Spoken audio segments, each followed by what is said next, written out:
নিয়ে কথা হয়? সবকিছু নিয়ে কথা হয়। মেয়েরা সবসময় ওই খাড়ার সামনে ঝুলছে, কিন্তু কলকাতা শহরটাকে আমরা মনে করতাম, অনেকেই মনে করতো দেশের সর্বত্র গিয়ে, যারা কলকাতায় আমরা থাকি সবসময় বলেছি যে আমাদের স্টেট সব থেকে বেশি সেফ, এখানে আমরা মহিলারা সবচেয়ে বেশি সেফ। সেখানে এরম একটা নির্মম ঘটনা ঘটেছে, ঘটতে পারে, এটা তো আর ওই মানে ফিউচার টাইমসে কথা বলে তো কোনো লাভ নেই। ঘটনাটা ঘটেছে এবং 23 দিন হয়ে গেল, সেখানে মানে কোনো কিছুই এগোচ্ছে না।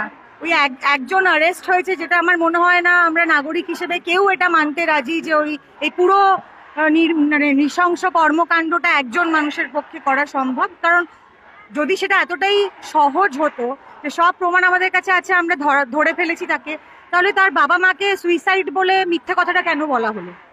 বা মানে এরকম স্তরে যে এভিডেন্স ট্যাম্পারিং হয়েছে সেটা কেন হলো?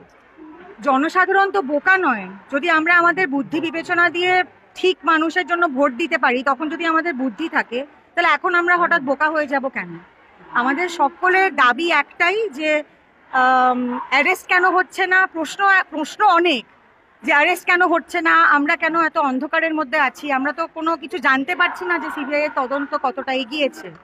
এবং দাবি একটাই যে আমাদের মানে ঠিক লোক যারা যারা মানে ঠিক যে আমাদের পারপেট্রেটর, তারা সামনে আসুক এবং তাদের তাদের বিচার হোক।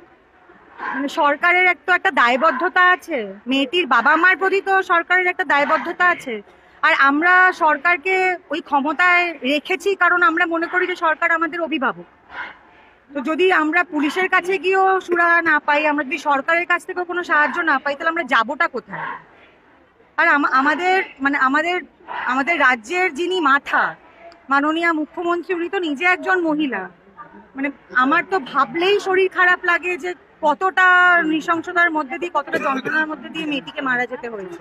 এটা তো একটা মেয়ে হয়ে ভেবেই শরীর খারাপ লাগে। সেখানে আমি চাইবো যে আমাদের মাননীয় মুখ্যমন্ত্রী সত্যি কিছু একটা বিহিত করে আমাদের দেখাক, যাতে ওনার প্রতি আমাদের ভরসাটা থাকে।